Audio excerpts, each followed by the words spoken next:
Cam Heyward returns to OTAs to finish out this last week of organized team activities. And what does that mean for Cam and your Pittsburgh Steelers moving forward? Also, is there a wide receiver that sits inside of this wide receiver room currently on this roster that could potentially step up and take on that number 2 wide receiver role for 2024? Welcome back to Mike Drop Sports, everybody. I'm Jason. Let's dive in here on a Wednesday. Thank you again. 2 good live streams in a row. That's been awesome. So thank you for that. That has been crazy. The turnout, the amazing questions and comments. You guys have really brought it as part of the Mic Drop Mafia. But anyway, let's dive in here now with the Steelers news of the day, at least in my eyes. I want to talk a little bit about Cam Heyward, and I want to talk about possibly one receiver that I think could step up. And let's dive in and let's start first with Cam Heyward. What does this mean for the Pittsburgh Steelers as far as getting a guy back like Cam Heyward? I think it means a great deal. You get a guy in that locker room that provides excellent leadership, is a true Steeler, and a guy that really wants to be with your organization, a guy that really understands what it is to be immersed in the Steelers culture, in the Pittsburgh Steelers as a whole, in the Pittsburgh community.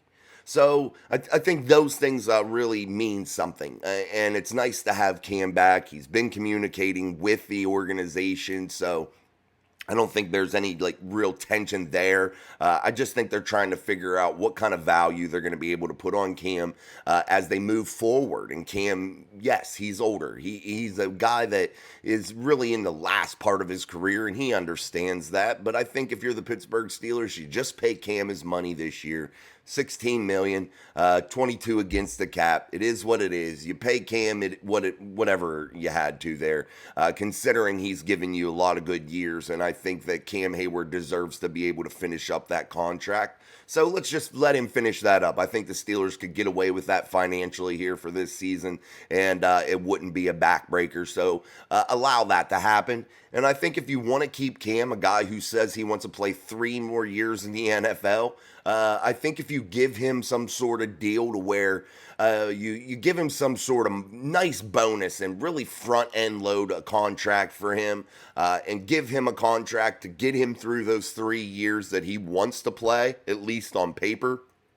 And if things take a turn to where Cam does get injured again, he's not able to overcome those injuries, and he's not able to perform at a high level, you're really only committed to the front end of that deal to where you could get out of it, and Cam could walk away gracefully, and it wouldn't kill your financial situation if you're the Pittsburgh Steelers and Omar Khan and Andy Weidel, Mike Tomlin. You wouldn't be in real trouble with that. So that is one good thing about doing something like that. You could still give him good value. You could still get him to where his number doesn't count super heavy against the cap. You could get him around that $9-10 million range and allow him to finish out that career with a nice front end loaded contract or extension is what it would be.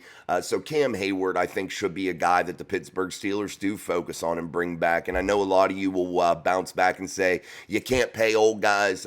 You're going to get in trouble. It's a bad move. It's irresponsible. But I think Cam Heyward still has at least a year or 2 of good football left in him. And I think if the Pittsburgh Steelers do this right, they can do right by Cam Heyward, a guy that has been absolutely loyal to this franchise, and still do right by them, by the franchise, by their salary cap, and being responsible financially. I think Cam Heyward is a guy, though, that you really should take care of. And I say that because you look at pro sports as a whole, guys. You don't find loyal players, really. You don't find loyal guys. You don't find loyal franchises. And I think if you're the Pittsburgh Steelers, you want to hang your hat on that sometimes. And it's okay, yeah, because it's not going to kill you. It's not going to crush you any which way you do it, and it still gives your reputation that boost. And everybody's looking at you as one of those franchises that they want to model themselves after in terms of player relations and things of that nature, because I can think you can do it and still keep Cam healthy or happy. And hopefully Cam stays healthy enough to be a contributor. And if he doesn't, you give yourself an out. These contracts in the NFL most of the time aren't fully guaranteed, so you could get out from underneath that money. But on paper, it makes Cam happy. It gets the situation under control and squashes this whole thing and makes it a dead and mute issue here moving into 2024. And the less distractions that you can have, the better. So if you're the Pittsburgh Steelers, I think that that's where you should be really aiming right now, is to settle up with Cam in some way. Keep him as a one-hat guy, as he likes to say, a guy that spends his whole career with one team. Allow him that grace, that opportunity. And when the time is the time, the Steelers will get you up out of there in one way or another. They got Ben out. They got other players out. So they will get you up out of there. When it's over, it's over.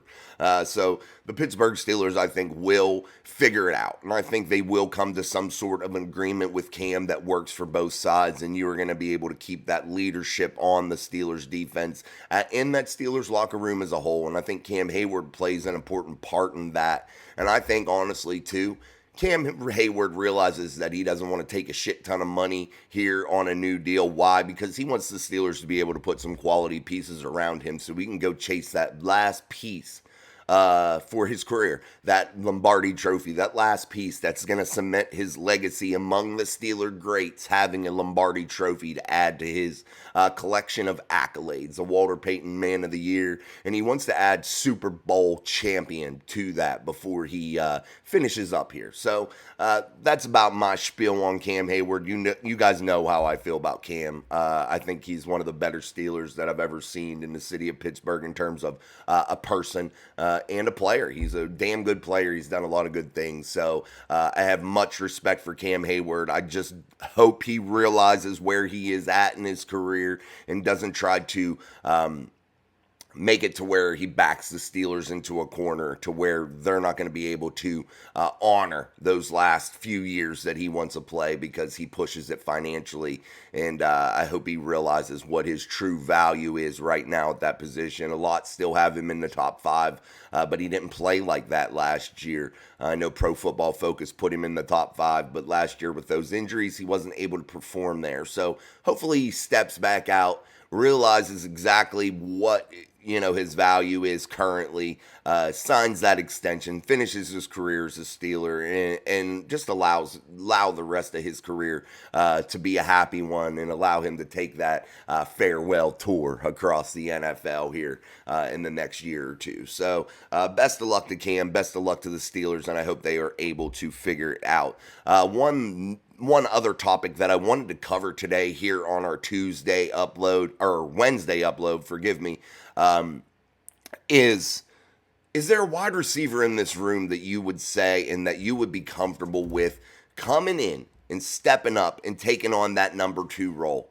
I think there may be a guy that has had a very productive year before, a guy that I think does have the ability to do it, played with some injuries, was shuffled to a team or two last season, wasn't ever able to really truly get his feet set and solid to where he could really get moving last year. But you look at a guy that has had a real productive year before his injuries, and I think it was with Stafford or Baker Mayfield out there with the Rams, and that is Van Jefferson. I think he can step into that number 2 role. And if push comes to shove for the Pittsburgh Steelers and they don't want to go out there and make some sort of foolish, over-the-top, overpaying type deal, maybe then they just rely on a guy like a Van Jefferson for the possibility that he could step up into that role, or a possibility Roman Wilson could step and grow into that role, and Van Jefferson just holds that spot until then.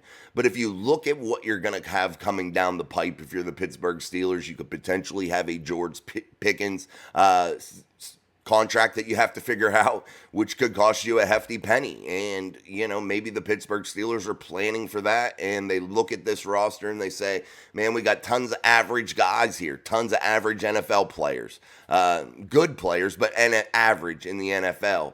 Are one of them going to be able to step up into that role? And I think Van Jefferson could be that answer, a guy that has played 61 career NFL games, and he started 35 of them. And that's with 113 catches for 1,600 yards, and he's had 10 touchdowns. So he has been able to do it, and you see him with quality quarterback play when he is healthy. you've seen him be able to produce. So that could be an encouraging sign for the Pittsburgh Steelers and an encouraging sign for that wide receiver room as a whole. I think Van Jefferson, a real cheap option, could come in there and be able to be a placeholder maybe for a year or so, and allow a guy like a rookie in Roman Wilson to grow, or allow the Pittsburgh Steelers to figure out whether they're going to be paying George Pickens, or if they need to go out there in a draft next year and try to find some more receivers, or if they need to go out and make a big time trade. It gives Omar Khan options, and I think Van Jefferson gives you just that, a veteran guy that has been able to do it before, and if he can remain healthy, I think he could hold that spot, be a placeholder. And that's what I think you're looking for as the Pittsburgh Steelers right now as you continue to move through the summer. And if something happens, guys, to where the Pittsburgh Steelers are afforded the opportunity to make a deal that makes sense for them, be damned the other side. I don't care what the other team does, but if they are able to make a deal that makes sense for Omar Khan, makes sense for the Pittsburgh Steelers, and doesn't paint them into a bad financial corner, I think you do it. I think you make that move and you give yourself even more options.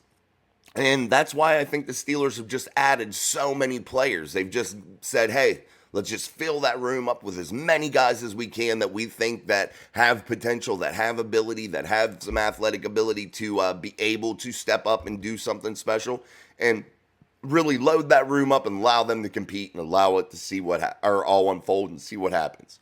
Oh, excuse me.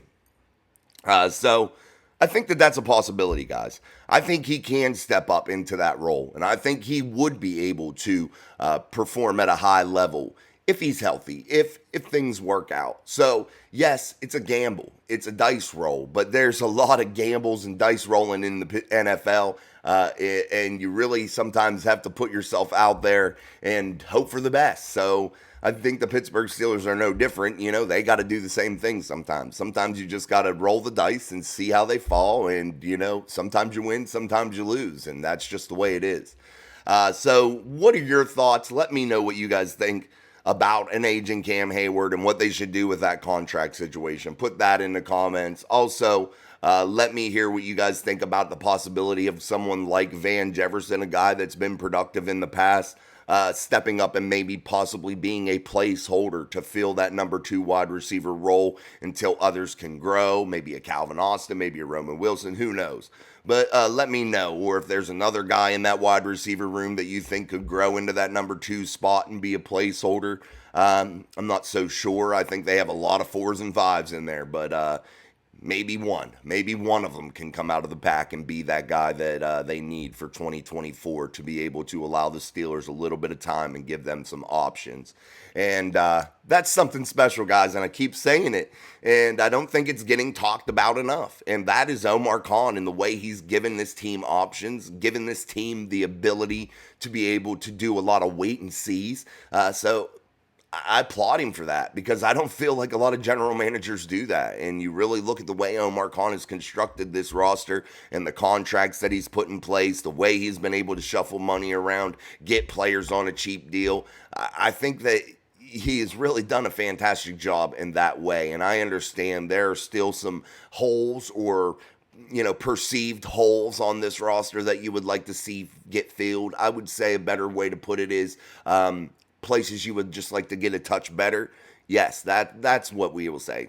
Places you want to get a little bit better, and I understand that those still exist, but I think if you give Omar Khan time, Andy Weidel, and Mike Tomlin, I think that these 3 guys, the 3-headed monster in the city of Pittsburgh, will be able to figure it out and be able to get this all taken care of, and I think you will see a quality football team on this field of Acrisure Stadium in 2024.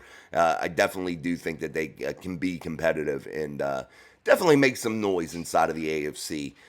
And put a little bit of fear inside the hearts of the top tier teams. So thank you guys. Thank you for joining us here on our daily upload. I know we went a little bit longer than we normally do here on a daily upload.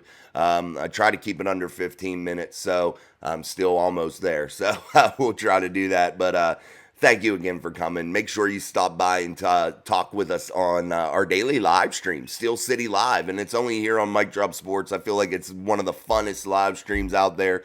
We have a great time. We talk Steelers, we talk NFL.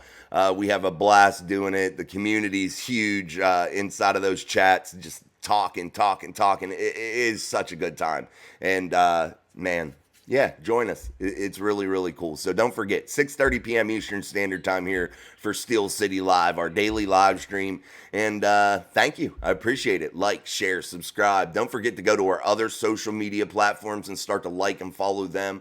We're everywhere. Just look up Mike Drop Sports. You'll see our logo, and you'll be able to find us. Also, there's some links in the bio section. So do that, and let's continue to grow this community as we inch toward 5,000 subscribers. We want to get there before the end of summer. We wanted to get there before the beginning, but I think realistically we can get there before the end of summer. So let's continue to push this. Maybe we'll have, meet that goal beforehand and set a new one. But until then, I'm Jason. This is Mike Drop Sports. Peace.